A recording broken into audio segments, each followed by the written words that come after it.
اللهم صل وسلم وبارك عليه.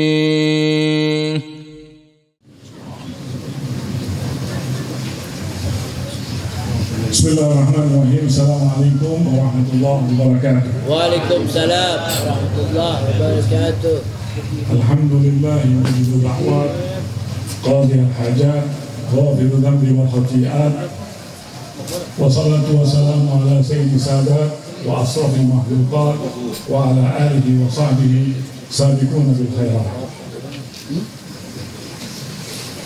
Waduh capek tadi perang.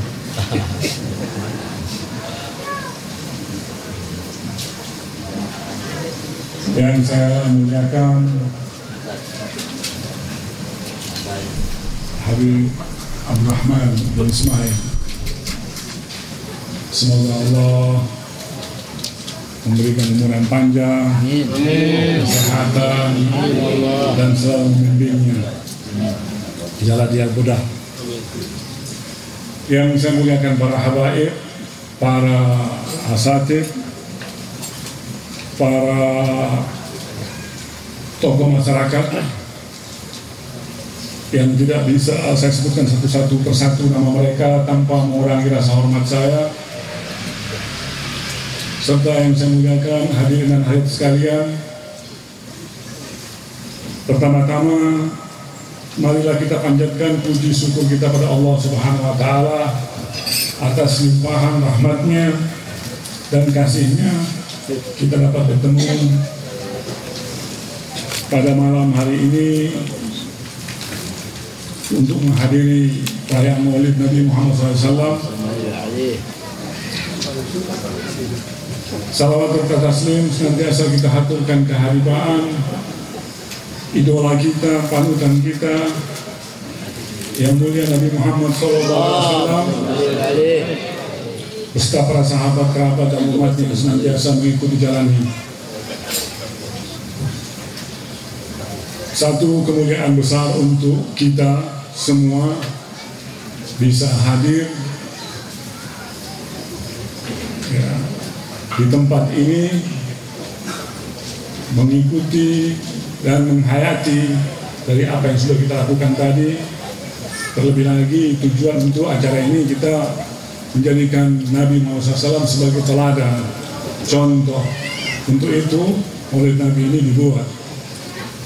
Kita akan mendengarkan syama'il, sejarah-sejarah, cerita-cerita, akhlak-akhlak bagaimana Nabi Muhammad SAW itu sendiri. Berbicara Maulid Nabi berarti kita akan bicara sosok makhluk yang paling mulia yang pernah ada di muka bumi ini. Tidak ada seorang pun yang menolak kesepakatan ini, baik umat Islam khususnya, apalagi yang Nasrani ya. Nanti saya akan sebutkan sejarah. Sepakat bahwa beliau ini orang yang paling mulia. Kemuliaan ini terlihat dari dua sisi. Sisi pertama, bahwa beliaulah satu-satunya tokoh yang ada, sosok yang ada di muka bumi ini, yang semua rekam jejaknya, yang semua terkait dengan kepribadiannya, yang semua terkait dengan tubuhnya tersimpan rapi. Kalau kita cari tahu bagaimana perilaku Nabi keseharian terekam dalam sejarah, dalam diwan. Kita mau cari tahu bagaimana rambutnya Nabi, masih ada tersimpan rambutnya Nabi. Bagaimana giginya Nabi, masih tersimpan gigi. Ya. Rambut tersimpan. Sisi ini kita lihat kemuliaan Nabi terjaga dari sisi ini. Akhlaknya bagaimana tersimpan semua. Bagaimana Nabi bergaul dengan sahabatnya, di keluarganya, di saat dia menjadi pedagang, semua terekam. Ini sisi pertama. Sisi kedua, kemuliaannya terlihat siapapun pribadi kita, apapun latar belakang kita, kita dapat menjadikan Nabi sebagai sosok teladan. Mau kita sebagai pimpinan, Nabi pernah jadi pimpinan. Mau kita panglima, Nabi panglima. Mau kita sebagai penuntut hukum pengadilan, Nabi qadhi. Mau kita sebagai sahabat, Nabi punya sahabat. Apapun latar belakang kita, semua kita bisa jadikan Nabi sebagai sebuah teladan untuk kita. Tadi saya sempat menyinggung terkait dengan rambut Nabi. Ini soal rambut. Ya. Siapa yang rambutnya bisa disimpan sampai sekarang dari zaman dulu? Ini rambut. Nah, ada satu kesempatan dalam sebuah peperangan, Khalid bin Walid dia punya surban yang isi kopiahnya itu jatuh dalam peperangan. Jadi beliau berusaha untuk mengambil surbannya tersebut. Sahabatnya yang lain katakan, sudah jangan pedulikan itu. Ini nyawa yang kau taruhkan ini. Dia tidak peduli karena belum tahu ada apa dalam surban tersebut. Begitu dia ambil surban itu baru dibuka. Dia bilang dalam surban ini ada rambutnya Nabi. Lewat rambut ini saya bawa dalam peperangan mengharapkan maunah dari Allah Subhanahu wa taala. Ingin mempercepat bantuan Allah untuk kemenangan. Jadi ini salah satu rahasia Khalid bin Walid tidak pernah kalah dalam peperangan. Dia mau cari mati dalam mati di peperangan, tapi tidak pernah bisa. Matinya di atas tempat tidur. Seorang panglima besar. Berbicara Maulid Nabi, ini sebetulnya jamnya sudah jam 10:30 ya.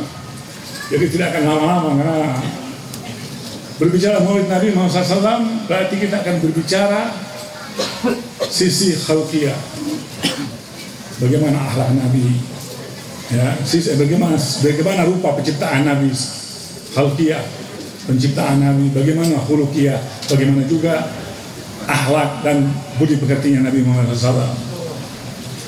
Kalau kita bicara tentang budi pekerti Nabi Muhammad SAW, tidak ada orang di dunia ini mendapatkan legitimasi dari Allah Subhanahu wa taala untuk kita jadikan panutan, ya, selain Nabi Muhammad SAW, selain baginda Nabi Muhammad SAW. Laqad kana lakum fi Rasulillahi uswatun hasanah. Ini dalil yang dikatakan Al-Quran firman Allah. Sungguh telah ada pada diri Nabi Muhammad SAW untuk kalian adalah suri teladan yang baik. Bagaimana akhlak Nabi dalam bersikap atau melihat atau menegur suatu kesalahan yang ada di tengah umat, di tengah sahabat ini. Ini sifat bijaksana Nabi.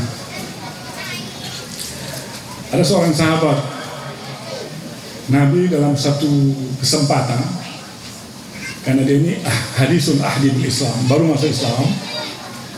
Jadi ada orang yang sempat bersin di dalam sholat. Jadi sahabat ini sempat juga mengucapkan ya alhamdulillah. Jadi waktu dia bicara alhamdulillah, sahabat-sahabat yang lain memberikan muka agak sedikit keras sama dia. Ada yang menegur. Dia merasa dilihat dan dipelototi, marah dia.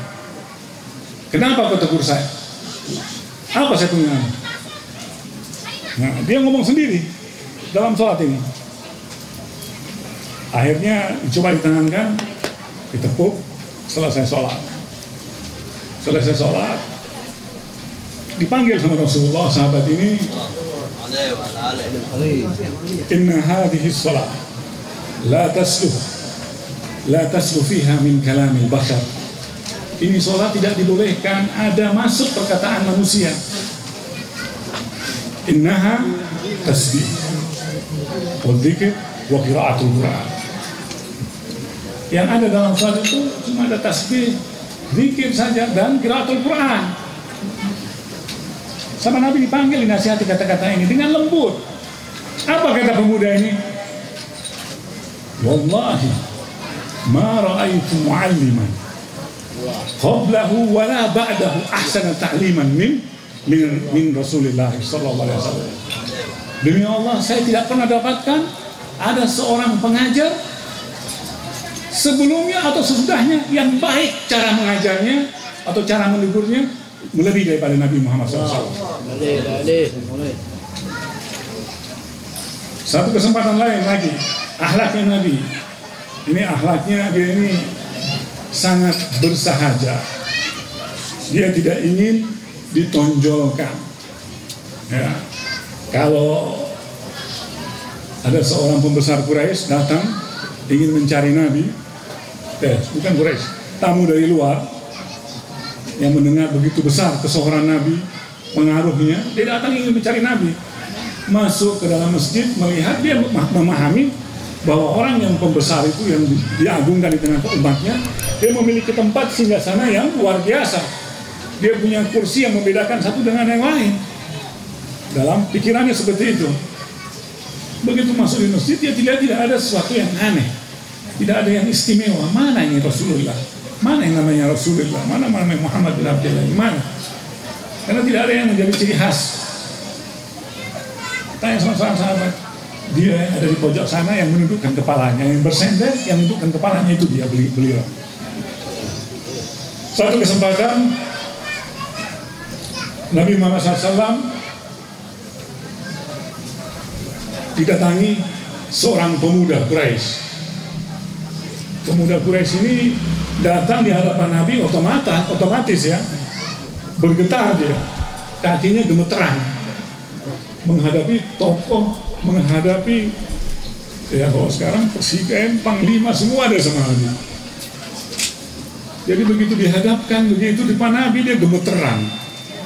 Ini jangankan orang baru ya, orang yang sahabat-sahabat Nabi itu tidak pernah melihat Nabi secara langsung mata dengan mata. Bukankan orang baru, orang yang sering bersama Nabi tidak berani atau tidak mampu dia melihat Nabi mata dengan mata ketemu, tidak akan mampu. Nah, tidak akan mampu.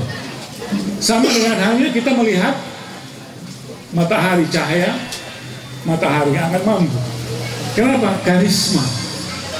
Karisma kebesaran Nabi itu lebih mendominasi dalam jiwanya. Allah kasih sama Nabi kebesaran itu. Jadi pemuda ini datang depan Nabi, dihadapkan depan Nabi, gemeter kakinya. Kakinya dua gemeter goyang. Apa? Bagaimana Nabi menghibur pemuda tersebut? Hawwin 'alaika ya syab, ma ana illa ibnu imra'atin min Quraisy kana ta'kulu qadim. Biasa saja wahai pemuda. Biasa, jangan tenang-tenang saja. Kalau bahasa begitu. Aku tidak lebih anak seorang wanita dari suku Quraisy yang biasa makan dendeng. Dia kecilkan dirinya. Tawadhu'nya Rasulullah SAW. Lebih dari itu ada satu kesempatan pula. Nabi bersama dengan para sahabatnya bepergian. Kemudian mereka ingin makan daging kambing. Ya, habis kita kambing, Bu. Suka kambing. Ingin makan daging kambing di tengah perjalanan. Nabi bersama 3 orang sahabatnya. Sahabatnya satu menyampaikan, alayya dzabhuha, saya akan menyembelih kambingnya. Sahabat kedua, wa alayya salquha, saya akan menguliti, melepaskan kulitnya.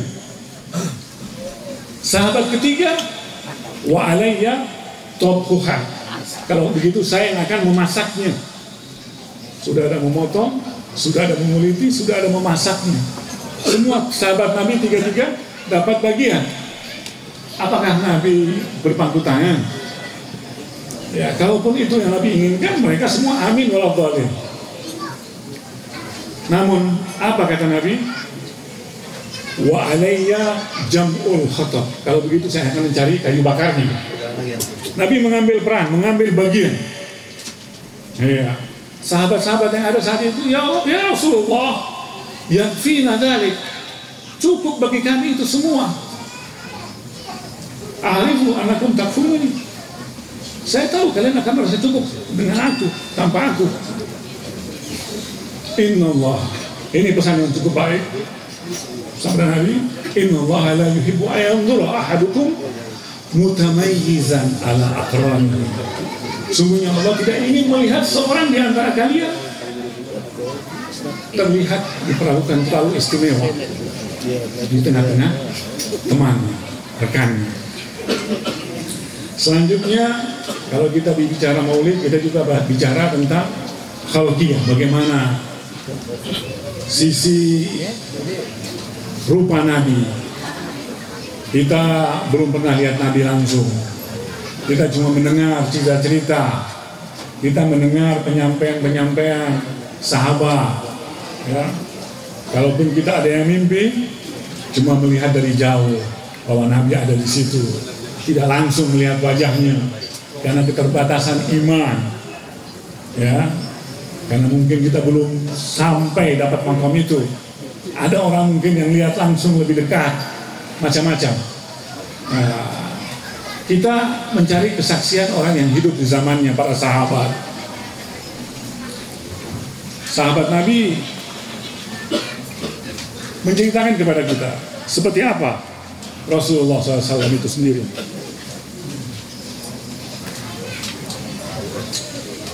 Zaid bin Sabit menceritakan dalam sebuah untaian bait syair, wa ahsanu minka lam tara qattu aini wa ajmalu minka lam talid nisa'u khuliqta mubarra'un min kulli aibin ka'annaka qad khuliqta kama tasha'u. Lebih indah darimu ya Rasulullah belum pernah dilihat oleh kelopak mataku, dan lebih bagus darimu ya Rasulullah belum pernah dilahirkan oleh wanita. Kau dilahirkan terlepas dari segala kekurangan, seakan-akan kau dilahirkan dengan sekeinginan.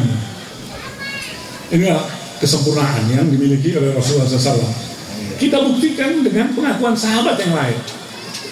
Sahabat yang lain, Abu Hurairah pernah menyampaikan sebuah riwayat,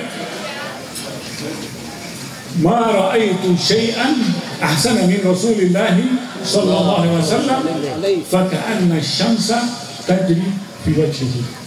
Saya tidak melihat sesuatu yang lebih indah daripada Rasulullah, seakan-akan matahari ada pada wajahnya, artinya bersinar terang wajahnya. Hingga ada sebuah riwayat untuk mengelaborasi riwayat ini.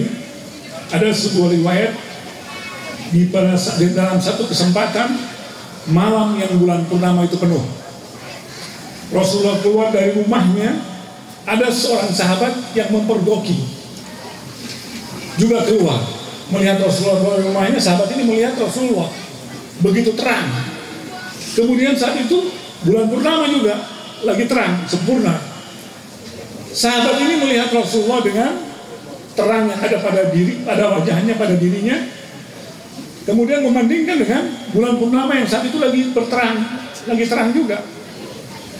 Diulangilah untuk meyakinkan, memandang Rasulullah punya wajah, kemudian kembali memandang bulan purnama, mengulangi memandang Rasulullah dan bulan purnama sampai 3 kali. Kemudian kesimpulannya apa?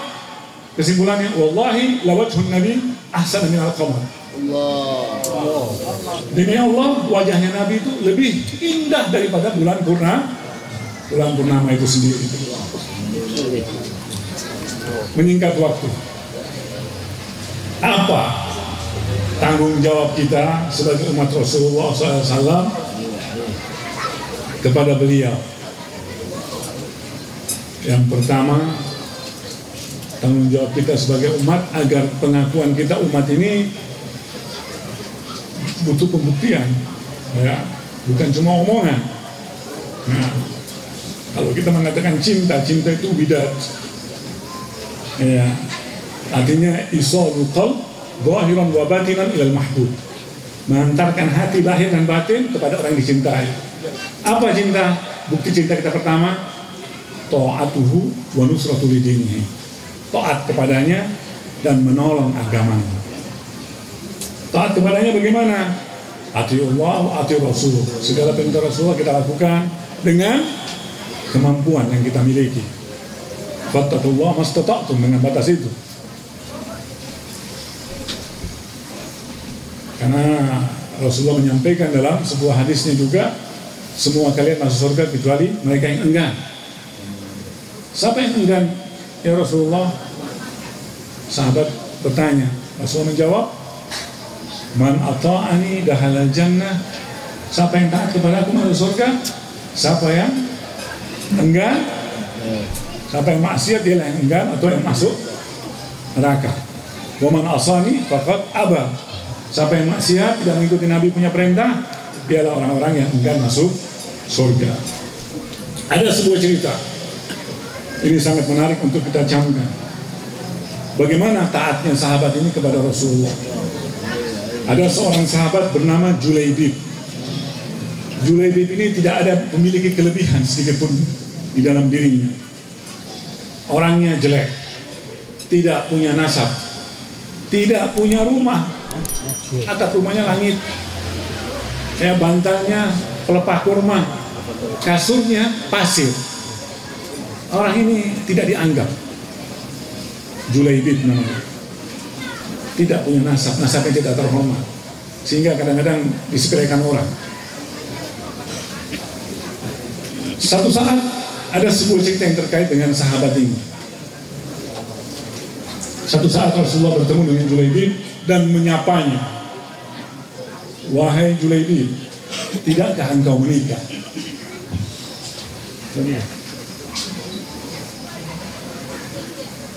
Wahai Julaibib, tidakkah engkau menikah? Apa jawabnya Julaibib? Dia tidak menyalahkan takdirnya, takdir miskinnya, hinanya. Dia tidak menyalahkan. Dia cuma menjawab. Apa jawabnya dia? Jawabnya, ya Rasulullah, siapa orang yang mau dengan saya? Ini jawaban yang cukup menjadi panutan buat kita. Jadi tidak menyalahkan takdir. Ya, dia tidak merasa kecil dengan tidak punya apa-apa, muka pas-pasan, ya, tidak punya harta, tidak punya nasab, dan segala-galanya.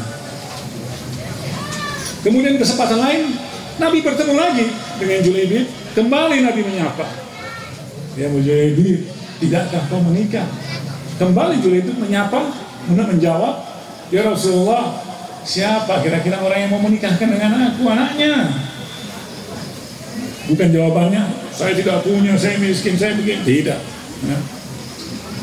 Kenapa? Kemudian ketiga kalinya Nabi panggil, sini Julaibib. Panggil sama Rasulullah, tidak kau mau menikah? Saya mau ya Rasulullah, tapi siapa yang mau menikahkan dengan anaknya dengan saya? Sini. Ambil pulpen, Rasulullah bikin surat. Ditujukan untuk salah satu anak daripada sahabat Ansor. Yang dituju ini wanita cantik. Yang dituju ini wanita cantik. Ya, tapi cantik itu relatif. Wanita cantik yang dikenal di Madinah saat itu, semua orang inginkan. Dan wanita ini banyak yang minta, selalu ditolak. Yang minta ini orang-orang bangsawan, ditolak. Jadi Rasulullah bikin surat. Setelah selesai surat, diperintahkan Julaibib untuk mengantarkan surat tersebut ke alamat yang dituju. Serahkan kepada orang tuanya. Ini modal muka pas-pasan, semua pas-pasan. Sampai di rumah orang yang dituju, dia mesti ada tamu. Ya, Julaibib menunggu di luar. Setelah selesai, yang punya rumah keluar menyapa, diserahkanlah surat dari Rasulullah. Begitu surat Rasulullah diterima dan dibaca, alhamdulillah. Siapa yang tidak mau bermusaharah itu menjadikan Nabi mantunya? Ini satu kehormatan untuk kita semua. Baca baik-baik dulu. Tolong teliti baik-baik suratnya. Pas dibaca baik-baik, Julaibib menyampaikan baca baik-baik dulu. Teliti surat itu isinya, jangan salah baca. Pas dibaca, kayak orang keselak ya.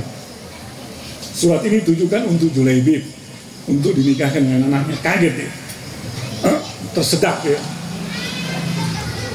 Nah, dia sudah berubah mukanya. Alhamdulillah itu berubah sudah. Bukan lagi alhamdulillah. Kalau gitu saya mau bicara dengan ibunya dulu. Ibunya atau istrinya. Ke dalam dia, bawa suratnya Nabi. Ini surat Nabi. Begitu dia baca, alhamdulillah, sama halnya. Karena dia mungkin baca sekilas. Surat dari Nabi kan, Muhammad Rasulullah. Begitu dia baca, kaget. Suaminya bilang, teliti dulu, baca dulu benar-benar. Begitu dia baca untuk Julaibib. Tidak mungkin. Betapa banyak tokoh-tokoh pemuda-pemuda yang jauh terhormat dari Julaibib, kaya, ganteng, kita tolak. Ini kita mau taruh di mana muka kita? Jadi orang tua ini saling ribut, ya, saling ribut. Kedengaran anak gadisnya dalam kamar keluar. Ada apa ini? Ini Rasulullah begini-begini. Aturadani marodi Rasul.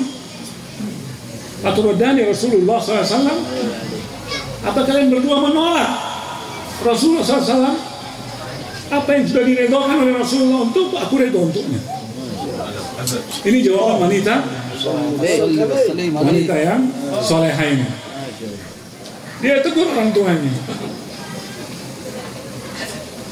Dia siap. Artinya diterima. Julaibib pulang. Begitu pulang, Julaibib sujud di masjid. Sujud syukur. Rasulullah lihat, Rasul tersenyum.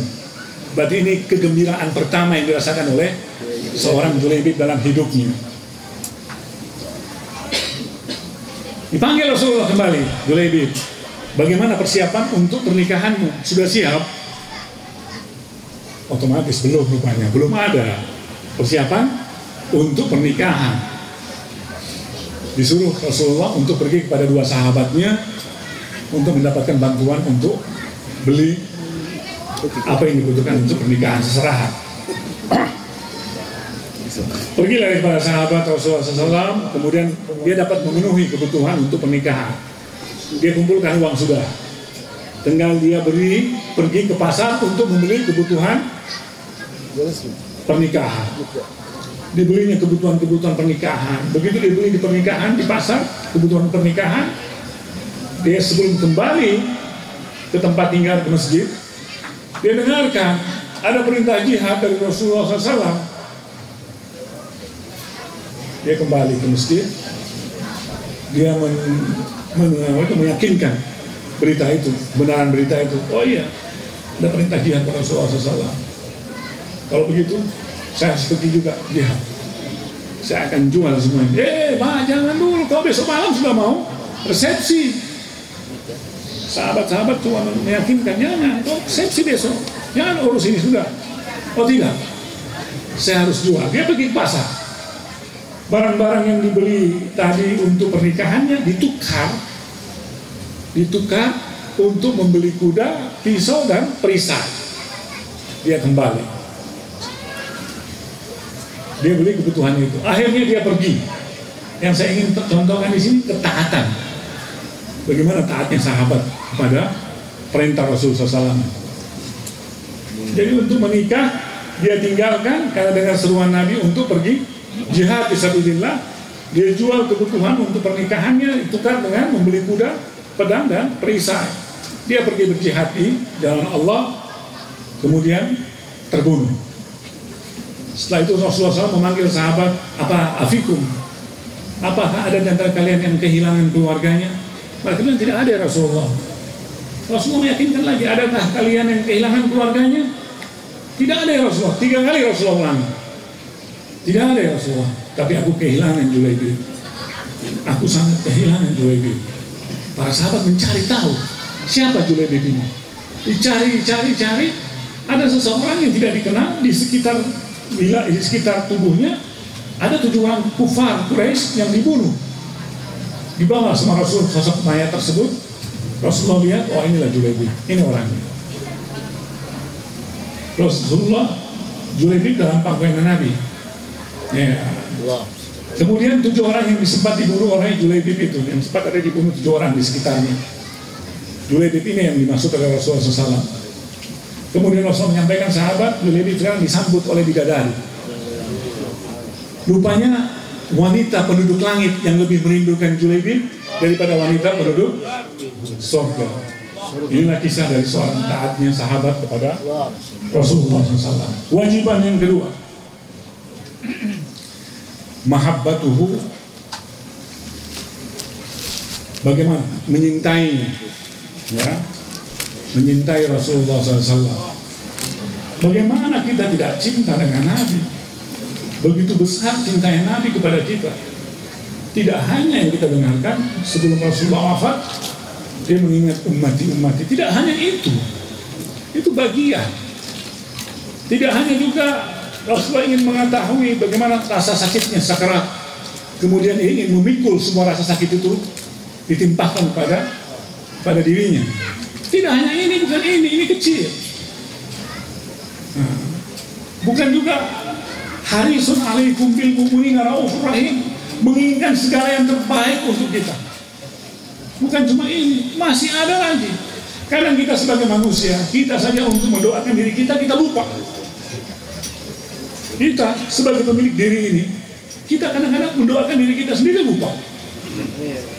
Namun Rasulullah tidak seperti itu. Ada satu kesempatan, istri beliau, Sayyidatuna Aisyah radhiyallahu anha, satu kesempatan mencari waktu yang pas, dia ingin menyampaikan satu keinginannya, sehingga disampaikanlah pada momen yang pas, ya Rasulullah, ud'uli, ya Rasulullah, doakan aku ya Rasulullah. Ya, Rasulullah lagi senang-senangnya, Rasulullah angkat tangan, Allahumma ghfir li Aisyah ma taqaddamat min dhanbiha wa ma ta'akhkhar wa ma asarrat wa ma a'lanat. Ya Allah, ampunilah dosa Aisyah yang lalu, yang lampau dan akan datang, yang ditampakkan atau disembunyikan. Kemudian setelah itu Rasul bertanya, ayo suruh tidak, apakah merasa senang dengan doaku tersebut? Aisyah tersipu, senang. Tidak sampai di situ, wahai Aisyah, ini yang saya baca tadi untuk dirimu itu adalah doa yang aku panjatkan untuk umatku, yang setiap aku baca inda duburi kulli shalah. Dzalika du'ai ummati inda kulli duburi shalah. Ini doa yang aku panjatkan buat umatku setiap habis salat. Doa itu aku panjatkan buat umat. Bagaimana kita tidak cinta kepada Nabi? Kecintaan kita itu adalah kesempurnaan iman. Karena kalau kita tidak cinta Nabi, kita tidak punya iman. Ada sebuah kesempatan Khalifah kedua Umar ibn Khattab, la anta ahabbu ilayya Rasulullah min kulli syai' illa min nafsi, kata Umar bin Khattab. Demi Allah ya Rasulullah, sesungguhnya engkau lebih aku cintai dari segala-galanya kecuali dari diriku. Apa Rasulullah bilang? Tidak cukup itu iman, belum sempurna imannya. Nah, sampai ada dua hadis, la yu'minu ahadukum hatta akuna ahabba ilaihi min waladihi wa walidihi wan nasi ajmain. Tidak akan sempurna keimanan seorang dari kalian sehingga aku lebih dicintai oleh dirinya dari anaknya, orang tuanya, dan semua orang. Kita lihat contoh bagaimana cintanya Rasulullah SAW, cintanya sahabat melebihi dirinya, semua orang, atau bahkan hartanya. Ada sebuah perang, kelamaan ya? Nah, ada sebuah peristiwa Uhud. Dalam peristiwa Uhud ini ada dua kejadian yang menggambarkan bagaimana cintanya sahabat Nabi melebihi diri dan semua orang yang dia miliki. Dalam peperangan ini otomatis kita ketahui bersama bahwa target dalam perang itu Rasulullah terbunuh. Perang Uhud itu yang dicari dibunuh siapa? Nabi saja. Nabi terbunuh, selesai. Nah, makanya sempat ada hoak yang dilemparkan Muhammad terbunuh. Bagaimana waktu Khalid bin Walid membuat strategi, diminta pasukan Quraisy untuk mundur, meninggalkan harta rampasan, meninggalkan harta mereka tinggalkan jatuh, supaya menarik pasukan panah yang di atas gunung itu untuk turun mengumpulkan harta, karena menyangka peperangan sudah usai, sudah dimenangkan kaum muslimin, musuh sudah lari. Padahal ini strategi yang digunakan Khalid bin Walid karena tidak bisa mendekat, karena pasukan panah begitu sangat strategi tempat yang ditempatkan oleh Nabi. Tidak bisa mereka menguasai lapangan, medan. Akhirnya strategi itu dipakai oleh Khalid dan terbaca. Mereka pura-pura mundur. Kaum muslimin yang ada di Jabal Rumat yang sudah diperintahkan Nabi, jangan tinggalkan tempat ini apapun yang terjadi kecuali ada perintahku. Suruh baru turun. Nah, inilah ujian dan fitnah yang datang. Mundur, kaum kafir Quraisy meninggalkan medan peperangan. Kemudian dari gunung menyatakan bahwa perang sudah usai. Mereka turun. Diingatkan oleh sebagian, tapi tidak digubris. Ya, diacuhkan. Ngumpulkan harta peperangan, mereka mengejar pasukan kafir. Yang tinggal berapa? 7-10 orang aja. Khalid bin Walid akhirnya dari belakang gunung Uhud berputar. Jadi pasukan muslimin ini yang tadinya mengejar musuh terjepit dari belakang, yang tadi pasukan kufar yang lari balik, terjepit di tengah-tengah.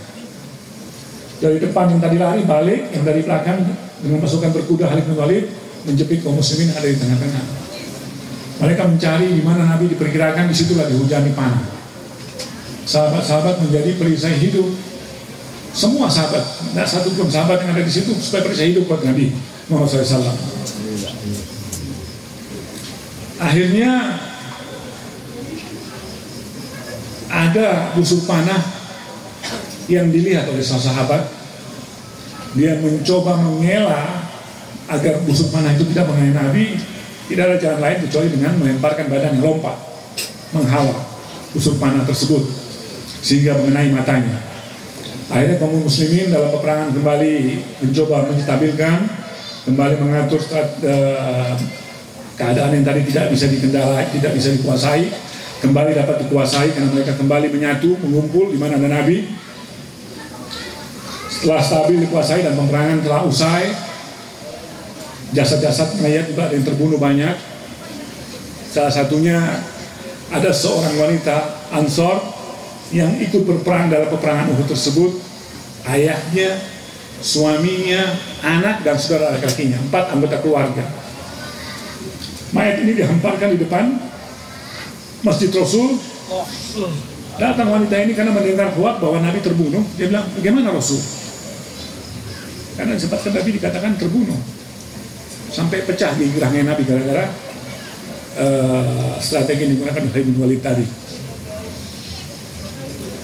Muhammad sehat, maafin. Bagaimana Rasulullah SAW? Ini kau punya suami, ini kau punya anak, ini kau punya ayah, ini kau punya saudara laki-laki. Tidak, bagaimana Nabi? Dia sehat walafiat. Aruni ilaihi. Bawa aku melihat dia. Tidak yakin bagi wanita ini untuk menyatakan, disampaikan pada dirinya bahwa Nabi sehat. Tidak cukup bagi dia. Dia ingin melihat langsung Nabi benar-benar sehat, baru dia tenang. Dibawalah dia oleh sahabat untuk bertemu dengan Nabi. Setelah dia melihat Nabi betul-betul sehat, apa kata wanita Ansar ini? Kullu musibatin jalalun ba'daka ya Rasulullah. Semua musibah setelah melihatmu senang, sehat ya Rasulullah, ringan. Tidak ada artinya. Dia tidak hitung ini anaknya mati. Dia tidak hitung suaminya mati. Dia tidak hitung saudaranya mati. Dia tidak hitung ayahnya mati. Kecil semua, asal Nabi sehat. Hidup bersama Nabi, menjaga Nabi. Kemudian sahabat yang saya sampaikan tadi, Qatadah bin Nu'man namanya. Sahabat yang halau busur panah yang mau mengenai Nabi, melompat. Busur panah kena di mata. Sahabat ini setelah perang bertemu dengan Nabi dan menyampaikan, "Aini Rasulullah, mata Rasulullah." Nabi melihat sebegitu besar pengorbanan sahabatnya, dia terharu, air matanya keluar. Sahabat ini melihat Nabi air matanya keluar, dia merasa bersalah. Bagaimana air mata ini berubah menjadi senyuman? Dia mengolah kata, "Ya Rasulullah, innani imru'un mula'un bihubbin nisa."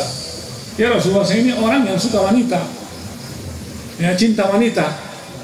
kalau mata saya ini buta sebelah, saya nggak disukai wanita nanti ya Rasulullah, nggak laku saya. Nabi tersenyum melihat kelakar sahabat ini, tersenyum. Kemudian dipanggillah sahabat ini, kemudian disampaikan, ya Qatadah, in syi'ta ad'ulaka bisyifa au antasbir falakal jannah. Wahai Qatadah, kalau kau mau aku doakan kesembuhan untuk matamu atau kau bersabar bagimu surga.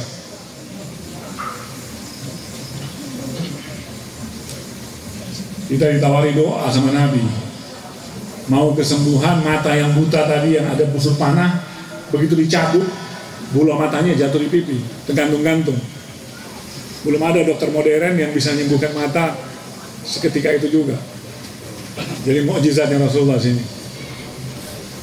Jadi dicabut busur panah, mata tergantung. Dengan tangan mulia Nabi dipegang itu bola mata, dikembalikan ke dalam tempatnya, kemudian diusap dan mohon izin Allah Subhanahu wa taala, mata tersebut lebih bagus daripada mata yang kena musibah.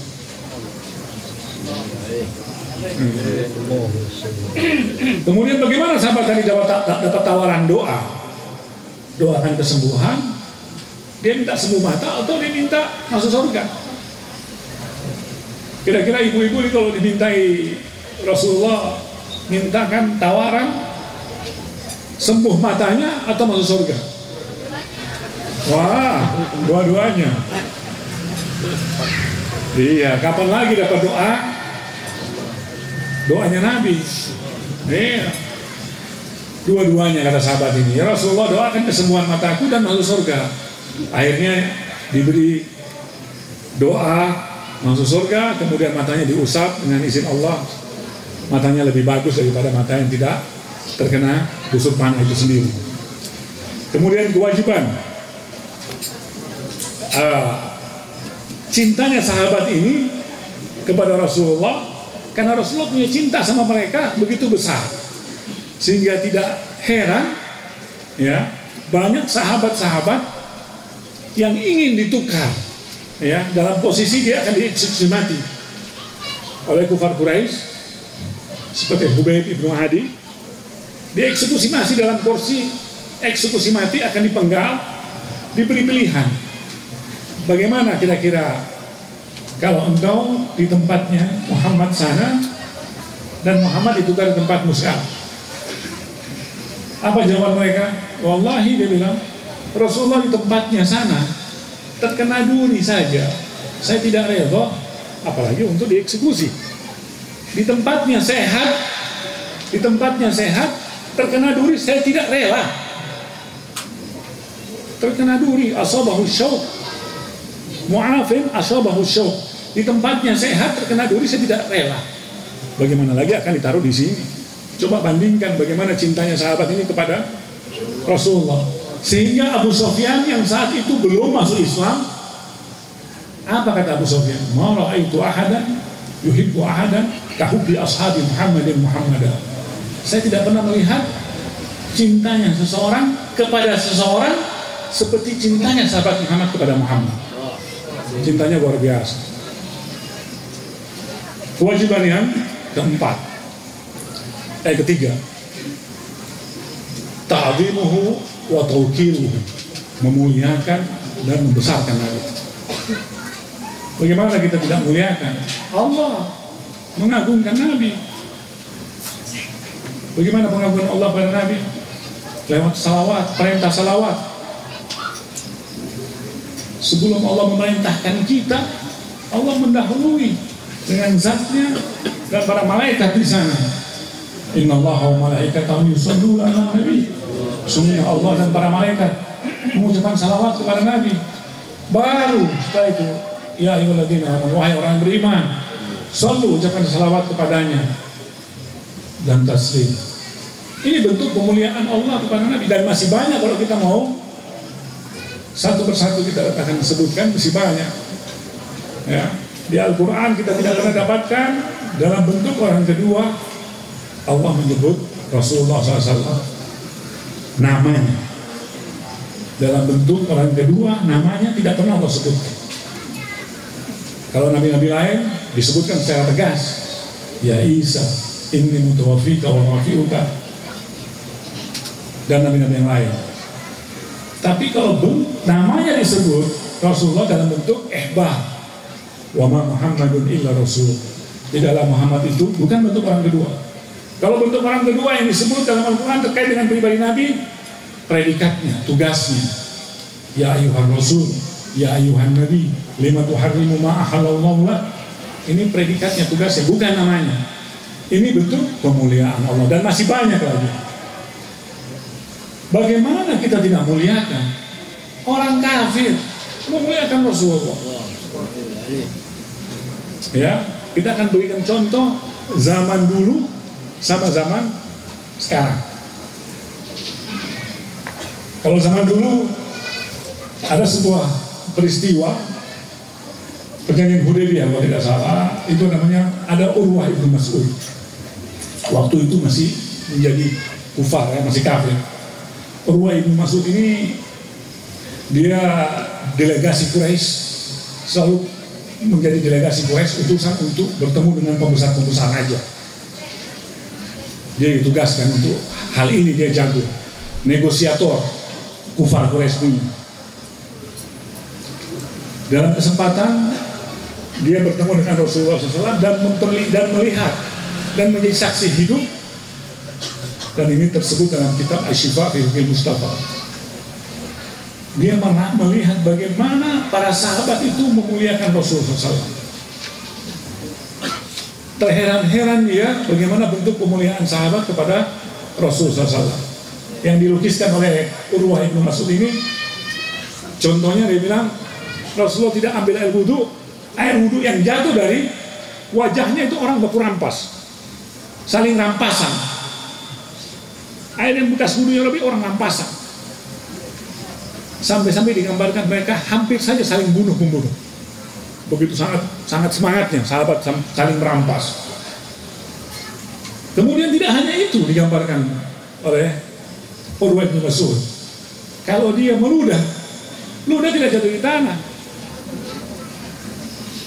ditangkap di tangan, digosok di badan mereka. Ini yang disaksikan oleh Urwah bin Mas'ud. Setelah itu apa kata dia? Dia kembali ke kaumnya, ya qaum, laqad wafattu 'alal muluk. Wahai kaum, aku pernah menjadi delegasi untuk utusan raja-raja. Kaisar, penguasa Rum, Kisra, penguasa Persia. Aku temui mereka, bagaimana kaumnya menghormati rajanya. Tapi tidak seperti ma yu'azzimu Muhammadin Muhammad, ashabu Muhammadin Muhammad.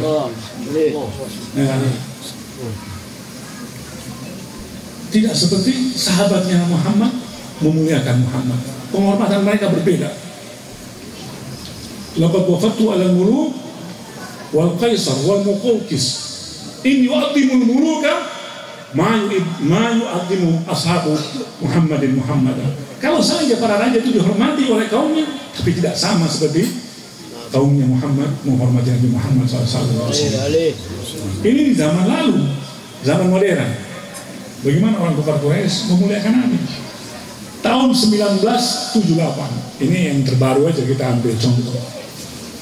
Ada sebuah buku yang fenomenal, 100 tokoh berpengaruh sepanjang sejarah manusia. Buku ini ditulis oleh Michael Hart, seorang fisikawan, ahli fisika dan peneliti tentang angin. Dia juga kerja di NASA. Penelitian yang cukup panjang dilalui oleh Michael Hart. Ini guru besar dari Universitas Maryland di Amerika Serikat, New York. Melalui penelitian yang cukup panjang untuk memastikan di tengah komunitasnya, dia Yahudi, di tengah komunitasnya Kristiani di sana, untuk menentukan ini bukan hal yang gampang, hujatan di tengah-tengah kaumnya. Namun dia berani mengambil satu keputusan besar karena melalui riset yang cukup panjang dan cukup memakan waktu, dia menempatkan Rasulullah menjadi urutan pertama, manusia yang paling berpengaruh. Dan tidak hanya cuma pernyataan orang pertama, hasil penelitian itu memiliki alasan. Apa alasannya? Di antaranya bahwa sosok Nabi Muhammad SAW ini sosok yang paling sukses, yang cukup relatif singkat dalam dakwahnya. Ini pertama. Yang paling penting, alasan kedua ini, beliaulah Nabi ini sosok yang langsung meletakkan dasar-dasar ajaran agamanya. Tidak seperti Kristen, Santo Paulo yang meletakkan ajarannya, bukan Nabi Yesus. Alasan-alasan ini masih banyak yang diutarakan oleh Michael Hart. Ini bagian daripada sekian alasan yang sempat teringat di benak saya. Ini kewajiban kita yang ketiga, mencintai Nabi, memuliakan. Kemudian yang keempat, terakhir, kewajiban kita, man ahabba syai'an aktsaru min dzikrihi. Barang siapa yang mencintai sesuatu, dia akan banyak menyebutnya. Cinta Nabi, banyak berselawat. Nah, kenapa selawat ini akan menempatkan kita nanti dekat dengan Nabi, tergantung berapa banyak selawat yang kita lakukan. Ada seorang sahabat, Ubay bin Ka'ab kalau tidak salah, satu kali datang pada Rasulullah SAW, ya Rasulullah, berapa kira-kira porsi salawat yang bisa aku berikan untukmu?